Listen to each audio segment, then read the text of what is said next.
Welcome to the Reparadigmed podcast. Today, we're very excited to have with us John Walton, Old Testament scholar and emeritus professor of Old Testament at Wheaton College. John, how are you doing today? Doing pretty well. Excellent. John is a very prolific author. You may have seen the Lost World series. How many books are in that series currently? There are 6 published. Okay. Excellent.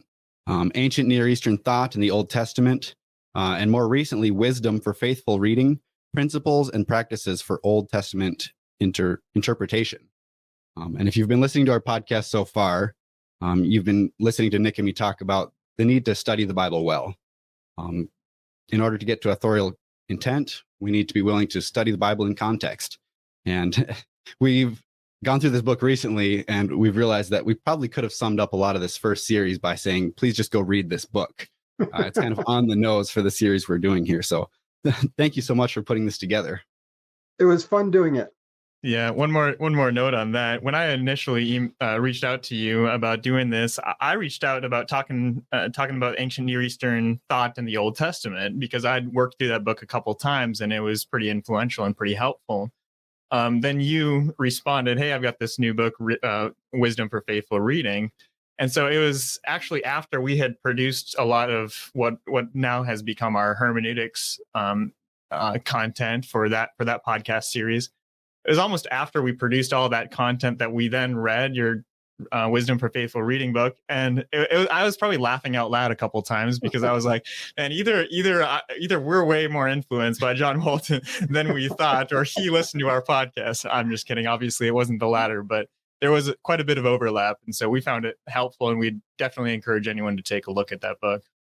I'm glad to hear there was overlap. That might mean we're heading in a productive direction. Sure. Yeah. So you're well known as kind of the Old Testament context guy. How did you get started studying Old Testament context? That's a little bit of a long story, but let me try to give it briefly. I was raised in a Christian home, very much committed to the Bible and to learning the Bible. So I learned the content of the Bible very young. And by content, I mean, the basic memory verses as well as all the trivia. And of course, in the Old Testament, there's plenty of trivia. So that was stuff that, I mastered that content early on. But we all know that biblical literacy at that level is not the same thing as understanding really what to do with the Bible. And so it was a much longer journey to start to work out a hermeneutic that I felt I could use consistently, a methodology that had controls. And part of that, by the time I hit graduate work, part of that was certainly understanding the context, which included the cultural context. I mean, most people know that linguistic context, historical context, literary context are important things, but lots of people don't think as much about the cultural context. And so that was in my graduate work that I began to see the significance of that and began exploring it more deeply, simply because I said this is an important element to bring in if we're going to really have confidence in our interpretations. Yeah. Excellent. You look at 3 essential commitments for faithful reading in this new book.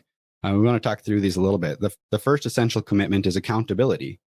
So you talk about how we're accountable to the author's authorial intent. Can you discuss why that's so important? Well, I think it's important because our belief is, mine, and I think most people in the church, their belief is that God has inspired Scripture and that he did so using human instruments. And we call them the authors, but it includes the editors and compilers and all of the processes, the human processes that led to the Bibles that we hold in our hands today. And so to that extent, God chose to communicate it through these human instruments. And we assume he did so effectively and that they did so effectively. Sure. They communicated effectively.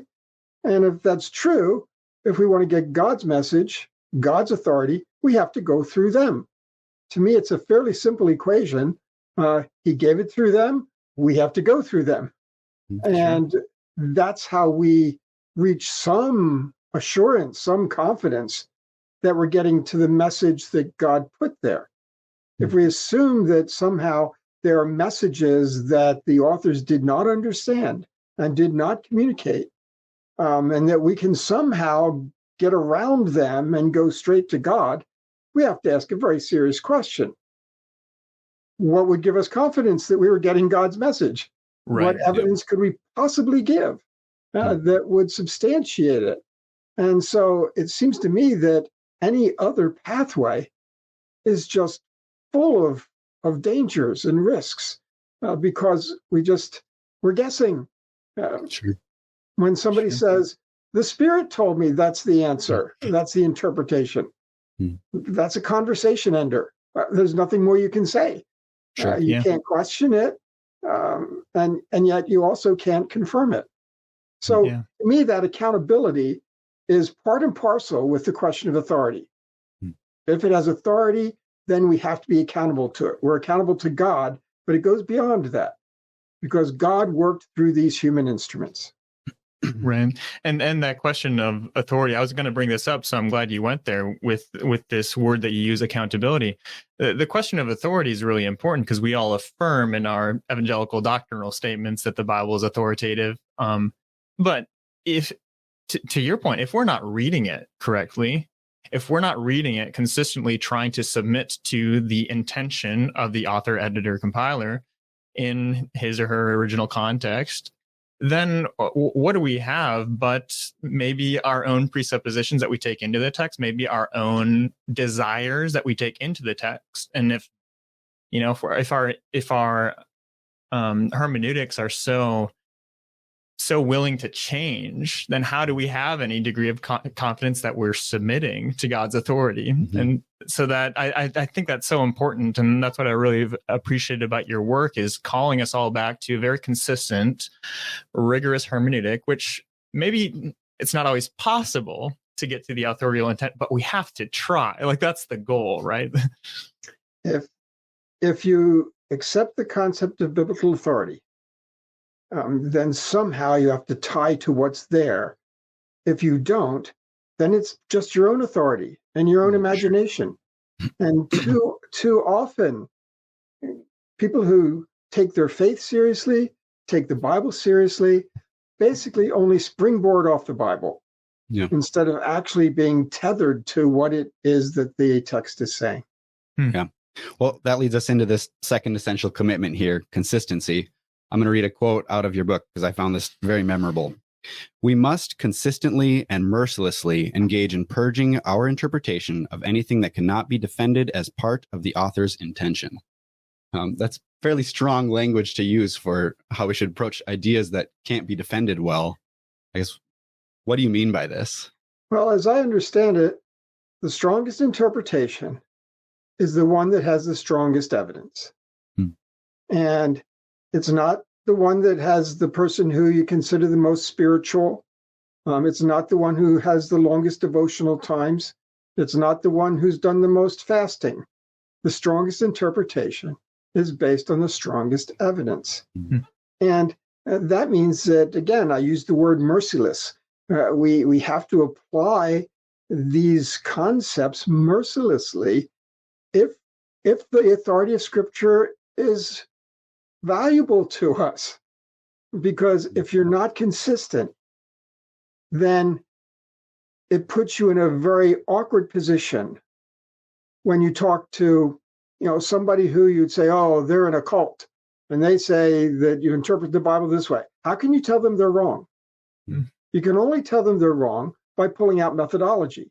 And you can't pull out methodology if you aren't consistently applying it yourself. So it seems to me that we are very lax on ourselves, especially when we're coming to conclusions that have a long traditional history behind them. Right. We just let them go without scrutiny.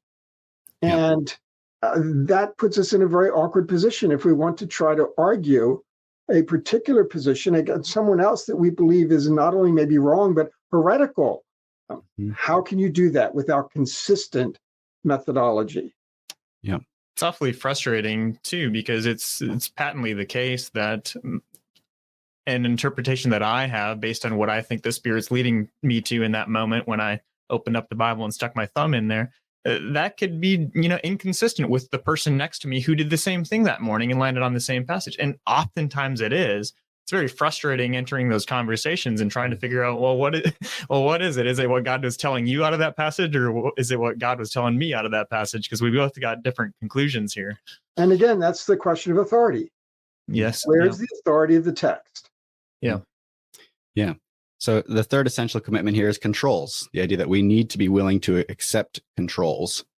In the book here, you look at some places throughout church history where controls were not accepted, and churches went really bad directions. Can you talk a little bit to the need for controls and what happens if we don't accept controls?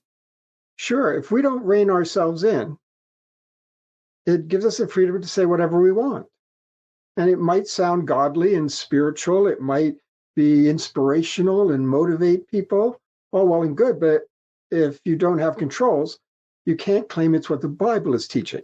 Mm. And we don't want just our best inspirational speakers giving motivational talks.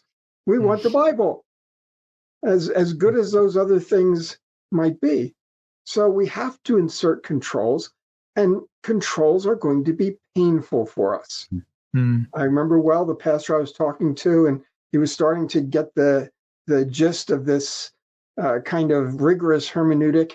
He would say, "Man, you're taking away all my best sermons." I practically cried, because that suggests that his best sermons had no foundation in the text. And so I'm afraid that we've often settled for second best. It's great to hear inspirational talks. They do motivate us. They do help us to grow spiritually. But that's no excuse. I'm sorry. It's no exception, no substitute for what the Bible itself has to teach us. And that's a distinction that we don't make often enough. Sure. We talked about this a little bit in our podcast, which at this moment in time is still forthcoming in the future. But we talked about this a little bit, the idea of a rule of faith, the canon of scriptures. This 66 books or whatever, as we have it in the Protestant version.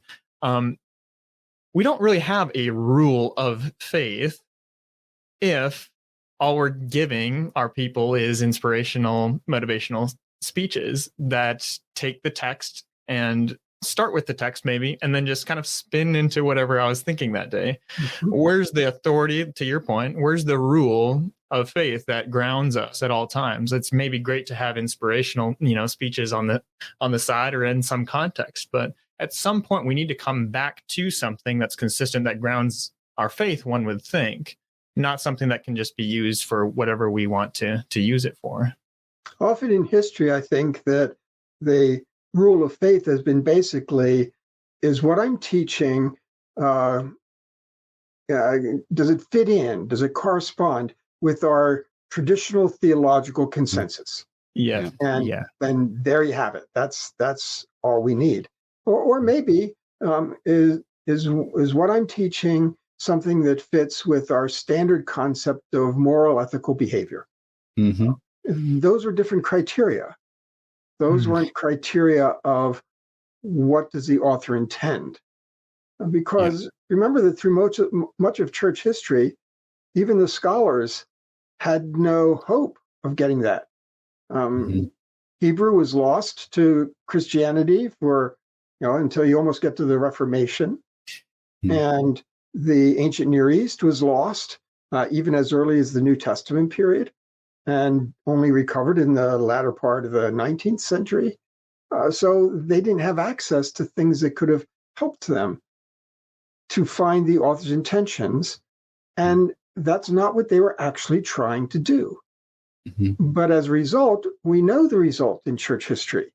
There are many controversies, and they were based on sometimes very deeply flawed readings, because there was no consistency or controls that tied to the author's intentions. Do you have an example of that? Well, I think that lots of the discussions that centered around some of the heresies of the ancient world I mean, we have to recognize that the early Christian writers were all writing to somebody. They were having a conversation.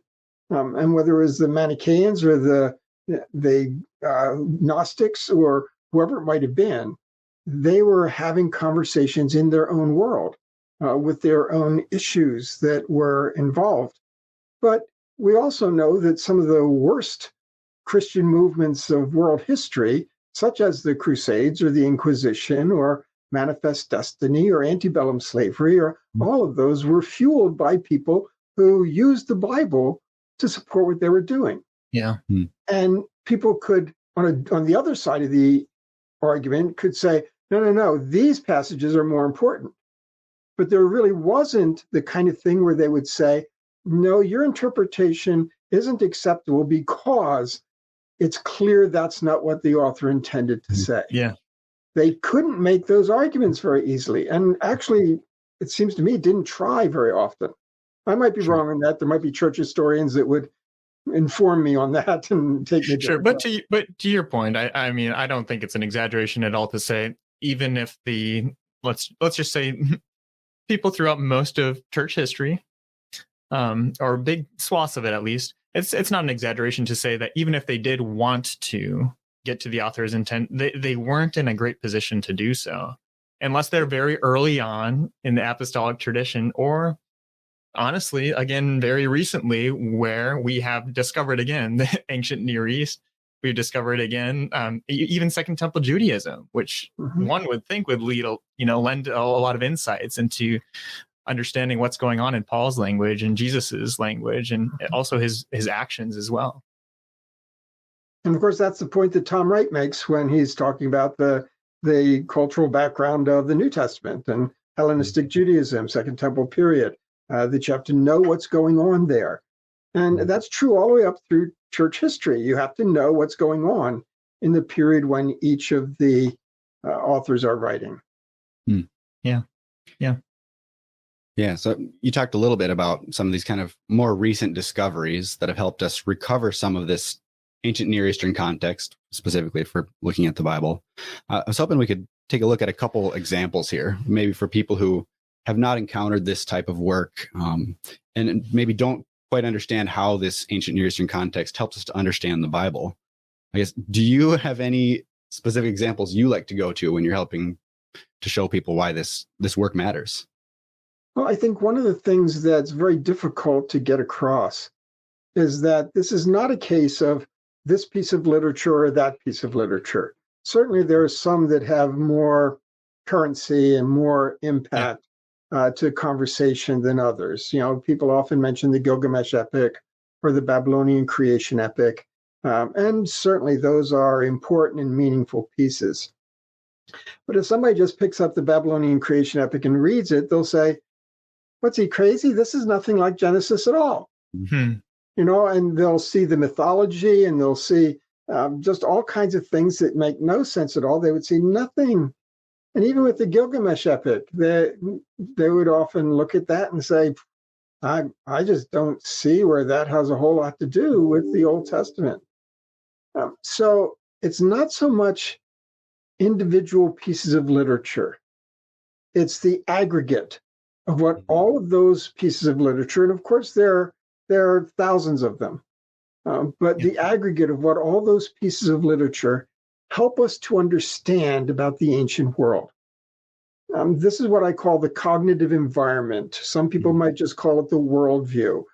Some people would call it the conceptual world, different terms, but trying to get behind the literature to say, how does that literature help us to understand how people thought in the ancient world? And that's why I titled my book, Ancient Near Eastern Thought and the Old Testament, because that's what we're trying to get at. And so any given piece of literature, any given archive of literature, only gives us windows into that ancient world. And so in that sense, it's not so easy to talk about individual pieces that, if you go and read this, you'll see exactly how this whole thing works. It really doesn't come across that clearly to someone who's just trying to get an introduction to it. Okay. could we maybe talk a little bit about kind of one of these big worldview differences? Something that you notice in the aggregate when yeah, I think one of the ones that I'd love to chat a little bit about is the idea that we, as in kind of our modern cultures, are much more focused on material, kind of a scientific type worldview, whereas in an ancient Near Eastern culture, they would have been more focused on kind of order and function. Could you talk a little bit about that world difference, and then? And that's really a big one. It has to do with how we read Genesis 1, for example. I mean, it's one thing to say God created. We all believe that. Not everybody does, but we all believe that. We have a biblical faith and we believe God created. But it's a little more difficult to go back and ask the question, okay, so what do we think creation entails? And is that the same thing that they thought creation entails? In fact, if creation means to bring something into existence, you even, frustratingly, have to ask the question, what does it mean to exist? Sure. And people at this point get very frustrated with me, and sometimes they just turn off and say, okay, that's, but we have to ask these things. This was, for Israel, this was a text that talked about how things came to exist. But if they have a different arrangement, different understanding, different sense of what existence is, then that becomes a very different kind of act. And so that's a great example. Again, I've tried to make the case that for Israel, something exists when it's got a role and a purpose in an ordered system. That ordering is the principal act of creation. And I think I can demonstrate that in the Bible and in the rest of the ancient world. And it's not that I see it in the rest of the ancient world and impose it on the Bible. It's that I see it in the Bible and then say, oh, and look, the Egyptians thought this way too, and the Babylonians thought this way too, which is no surprise that Israel is thinking in the context of their world. God might have wanted to tell them that he's the creator, not some Egyptian or Babylonian god. But he didn't necessarily care if they thought of creation as ordering as opposed to material manufacturing. He doesn't try to change those kinds of things. He doesn't change how they think about cosmic geography. They thought that the world was flat, that there was a solid sky. Clearly, right within the text itself, and they clearly did. And God doesn't change it. Right. They were thinking like the rest of their world. So one of the statements I make often is that Israel thought a lot more like a Babylonian than they did like us. And many of the things that they had in common with the Babylonians or the Egyptians, God wasn't trying to change. There were certain things he was trying to change. So again, someone might push back and just say, okay, so Dr. Walton, that's all interesting. But again, why do we need to know? Why do we need to care how the Babylonians thought about creation or about bara, to create, or whatever? Why should we care about that? And your answer is because as we understand the cognitive environment of these ancient Near Eastern people groups, like the Babylonians, for example, maybe Egyptians as well, as we understand them better, that could lend insight into the likely cognitive environment of the biblical author. Right. We have to attach Israelite thinking to something. Are we going to attach it to our thinking, or attach it to us, or to people that were around them? And I think that's an important question to ask. Why should we think that an ancient Israelite, thought the same way we do about the world? Again, there are plenty of examples. We talk about the physiology. They, in the ancient world, they believed that all of the cognitive processes that we attach to the brain took place in the various internal organs: kidney, liver, heart, stomach, intestines. And that was their understanding of physiology. And so they talk about believing with your heart or loving with your heart. And that wasn't just a metaphor. They thought that's where those processes took place. In contrast, they had no concept whatsoever of what the brain was for. They attached no significance to it. We don't even know the Hebrew word for brain. The word they translate mind is the word for kidneys, not for brain. And so they had no idea the physiology of the brain. And in that sense, again, God doesn't change that. He doesn't come in and give them a whole revised physiology.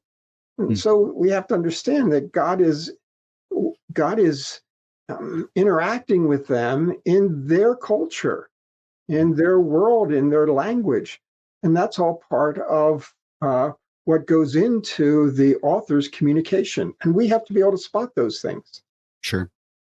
In addition to kind of the big worldview changes, you've also pointed out some of the ways that there are specific symbolisms that are common across a lot of the ancient Near East. And some of these are kind of symbolisms that we see show up in the creation story in Genesis, specifically thinking about the idea of rivers flowing from a place, or the significance of trees.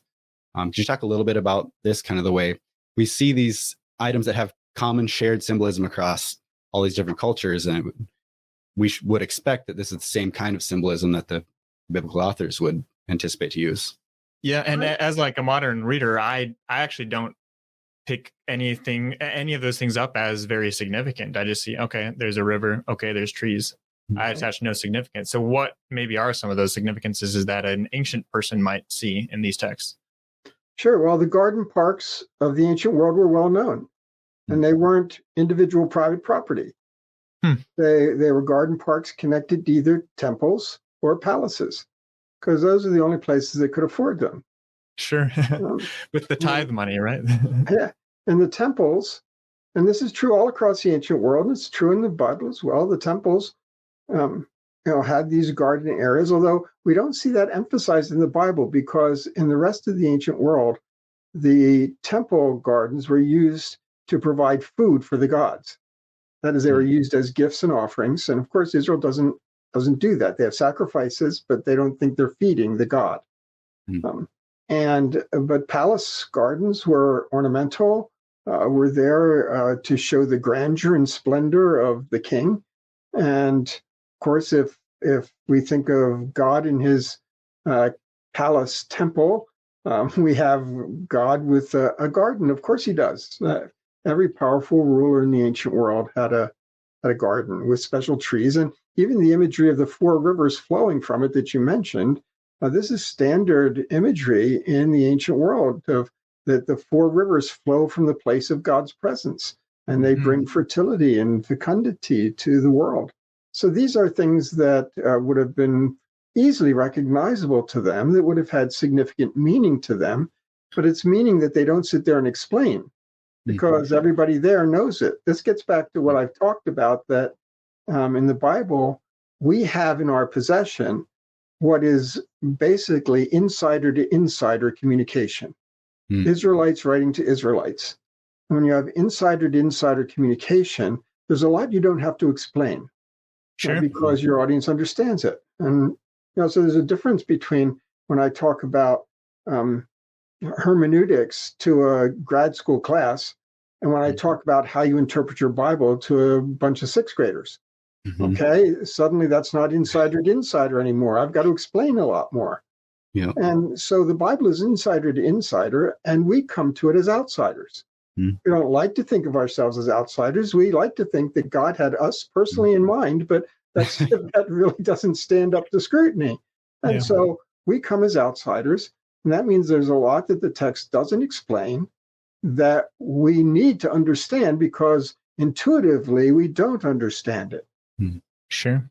So just to stay on this Genesis 1-2 garden imagery thing a little bit, your understanding is, if we take a ancient Near Eastern contextual reading to the Bible as best as possible, trying to get into the author's, editor's mind frame as best as possible from what we know of the cultures, that it would have clearly been perceived, or Genesis 1 and 2 clearly would have been perceived as what? The description of God's creation of a cosmic temple and inhabiting it and installing, humans as his rulers. Is that what's going on there? Well, when we read about rest, when an ancient world person, Israelite or otherwise, thought about deities resting, they immediately assumed they were resting in a temple, because That's the place made for that. And Yeah. resting wasn't relaxation. It wasn't disengagement. The way I like to say it is, in the ancient world, gods didn't rest in a bed. They rested on a throne. Mm. And therefore, there's a totally different picture there than what we get. And so the garden is part of that imagery of the temple, palace, garden, which is the property of the god. And so you have the people put there as caretakers of the garden. And that's where they would serve the god and work alongside him. To And work so, and keep the space, just right. like later in the Old Testament, where the priests were called to work and keep, same Hebrew words, the temple space, right? Right. Mm-hmm. And so in that sense, the people were given a task. It's an order-bringing task. And I would say that's exactly what the image of God is supposed to be. They're image of God because they've been given a task to be order bringers along with him, because that's what he does and that's what they're supposed to do. And so again, our intuitive reading would never lead us to these things. No, not at all. If we could somehow interact with somebody from the ancient Near East, maybe an Israelite, somebody who's familiar with this Genesis 1 and 2, and we were to communicate to them kind of our traditional understanding of this passage, that it's 6 days of God creating the matter that fills the world around us, and then on the seventh day kind of took a nap or something. We're not always really sure what to do with that. What do you think their response to that interpretation would be? I think they'd be totally mystified. The focus on materiality would be very foreign to them. I mean, they know that a tree is there and they can bump into it or whatever, but they just don't think in those terms of, they don't objectify those things like that. Sure. They don't objectify nature. And so this focus on materiality would seem very strange to them. The idea of it having to be a chronological sequence would be unusual to them. Again, the 7 days has a significance as 7 days. Yes. Okay. Yes, it is the first and the second and the third and the fourth, but that doesn't mean that chronology or sequence is at the front of their minds. I think it's rather what the 7 days stands for. And again, as I mentioned in my materials, the 7 days is often used for temple inauguration. And it doesn't matter what happens on each day. It matters that there are 7 days, and they divide up the tasks between them, or at least the focus between them. But that doesn't mean that there's a chronological focus there. So I think, and I can hardly imagine what they would think of what we do with the seventh day. Yeah, let me just stay on that for a little bit then. So you're well aware. Your views have sometimes in some quarters of evangelicalism been accused of trying to come up with some way for Genesis 1 and 2 to not be literal history as we conceive of literal history. And people have accused you of you're trying to make some way, some wiggle room in the text so that we, can have views that are compatible with standard scientific theory, which would include obviously an ancient universe and things like evolution. They sometimes assign those motives to you. It's interesting hearing you discuss, because it seems like you arrived at these conclusions as a slightly different route than that. But how do you respond to that? Oh, sorry. And let me add one more thing to that. One thing that I actually somewhat recently heard someone, I guess, accuse you of. It wasn't much of an accusation. It was an observation from their point of view. And they said something like, Dr. Walton's view has not been expressed by anyone in church history until recently. And it's not even expressed amongst rabbinic Jews now. And so, how do you respond to that? And are your views just modern flailings to try to come up with a reading of the text that is compatible with standard science? I was in the Young Earth camp well into my 40s. So it's not like I was feeling some great compulsion. Oh, interesting. Yeah. I find it unbelievable that people think they know my motives. Sure. They don't know me.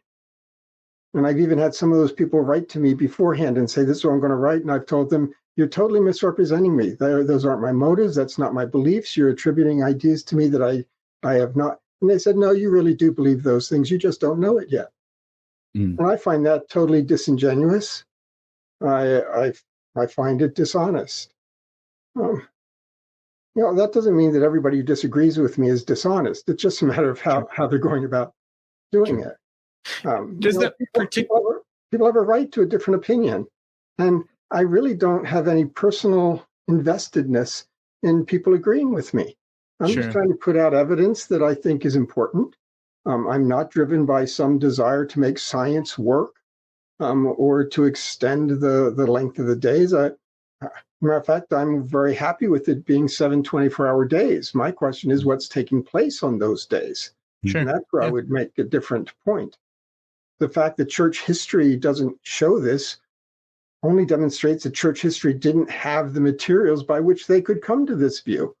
They didn't have the ancient Near East. And for the most part, they weren't even using Hebrew until the Reformation and after. And so I'm not surprised.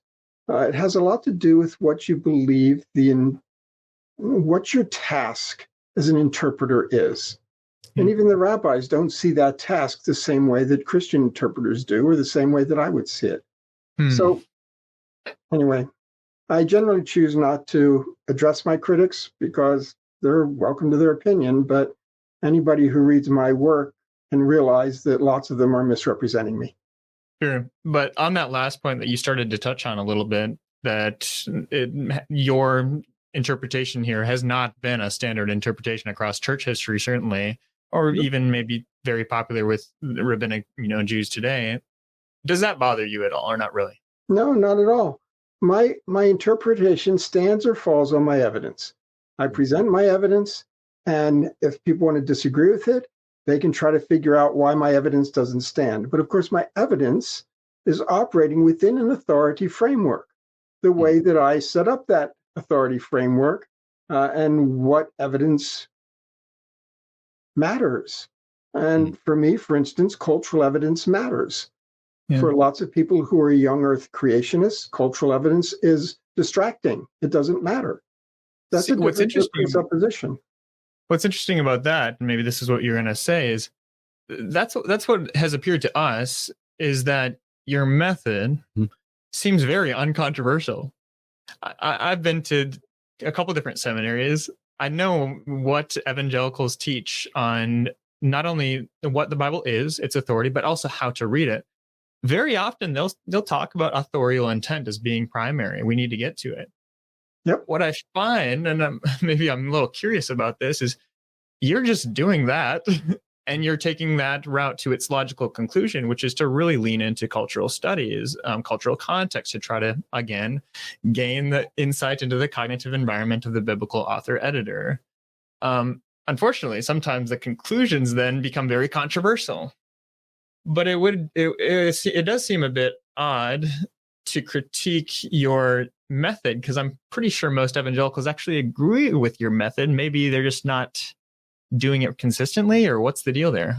Well, some people who disagree with me say, well, they read the Bible literally. And my point is, you can't read more literally than by reading it how the author intended it. Yes. They seem to be thinking that I'm trying to make a metaphor out of something that was not a metaphor. And that's certainly not what I'm trying to do. I'm trying to read the text the way the author and audience would have understood it, because I think that's the way we get God's authoritative word. Excellent. So if we've got listeners, watchers who have maybe interacted with some of your work, and they're convinced that this is the proper way to go about understanding authorial intent, but maybe they're sitting in Bible studies or in small groups where it's only intuitive readings of the Bible that are really being discussed or shared. What sort of advice would you give to that person? Well, I would say keep pulling it back to, do we have some good reasons to think that's what the author meant to say? Just asking that question, even if you don't feel like you can really get at what the author meant to say because you don't know the culture, you don't know the language. Sure. Still, if you're raising that question, that's going to be important, for people to ask, what does this tell us about God? Instead of, what does this mean to me? Okay. It's a better question to say, what does this tell us about God? That way you're not asking, what does this tell us about science, or what does this tell us about, all the many things that my causes or whatever it might be. Not what does this tell me about my theology, the way it's shaped today? What does it tell us about God?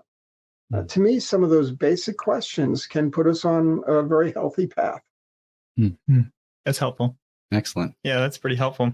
Let me ask you just a fun question as we're wrapping up here. To summarize your views of the Bible, and we'll use Genesis 1 and 2 again, just because it's a very hot topic of conversation amongst us evangelicals in the United States of America. If I was to summarize your view, you tell me if this is fair or not. Your view of Genesis 1 and 2, in the background of all the other views that are presented amongst us evangelicals, is maybe something like, that's not what it's talking about-ism. Well, often I would raise that kind of issue. I would hate to define my view that way, but by stating a negative, sure. But you'd offer what you think it is. I would raise that question: what evidence do we have that that's what the author is talking about? And if the evidence for Genesis is, well, Paul said, or well, Augustine said, or well, Calvin said, to me, that's not an answer, because each of those people had very important things to say, but they weren't trying to tell you what the author of Genesis was saying. We have to get that information from Genesis, not from Paul or Augustine or Calvin. So you would invite critiques to your views on not only Genesis 1 and 2, obviously you've done a lot more besides just talk about Genesis 1 and 2 in your career, but you would invite critiques to your views if they're based on, hey, Dr. Walton, we really think that a better contextual reading of this, or that this evidence would point toward the author probably thinking this, not what you said. You would be open to those critiques, would you not? Oh, absolutely. People I engage with here do those all the time. In fact, the book that I'm doing, Advances in the Lost World of Genesis, is going to have some changes based on people who have made legitimate points and argued them well and convinced me, so that I've shifted things here and there. Sure. Yeah. One thing I'd like to just say too before we conclude is, you've said this maybe once or twice in this conversation. This is an important concept that, though we might know the right method, I do think that the method for reading the Bible needs to be defined, and I believe that in your work, and others have as well, really define what that needs to be. It's not always the case that everyone has an equal opportunity to be able to do the research necessary to get to the cognitive environment of the ancient world and whatever.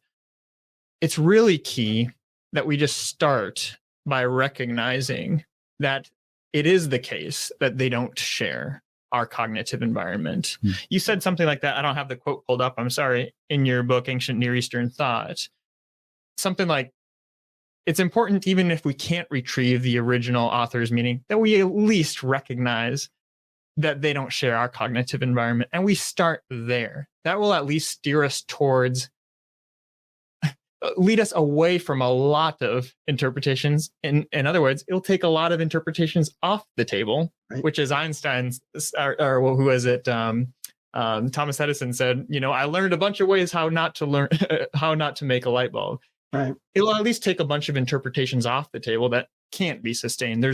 If we can demonstrably say with confidence, and everyone in the room would affirm it too, there's no way the author could have meant this modern debate or whatever, then at least that's an interpretation off the table and we can move on to better things. I think that's important, and that, listeners should be encouraged that it's not impossible to start doing good hermeneutics. That's a good step one. And that's part of the whole issue, that, we all have a hermeneutic. Yeah. Most of us have never thought about how it got shaped and whether it's valid, whether it's consistent, whether it's got sufficient controls, what its objectives are, but we all have one. And it's just that most of us unfortunately, too many of us, I should say, have an unexamined hermeneutic. Yes. Yeah. And to me, that's a mic drop. That's just what it is. We'll drop it there then, huh? Yeah. Mr. Walton, thank you so much for being with us today. Quite welcome. So the work we discussed today primarily was wisdom for faithful reading, principles and practices for Old Testament interpretation. You mentioned you've also got coming out in the near future, The Lost World of the Prophets, which is also going to take some look at apocalyptic literature. I'm very excited about that one. Mm-hmm. You also mentioned you've got a Daniel commentary coming out. And as you already mentioned, that the advances in the Lost World of Genesis. Right. A lot of work to be looking forward to. Things on the Thank way. you so much for being with us today. Yeah, You're much quite appreciated. welcome. Quite welcome. Have a good day. You too.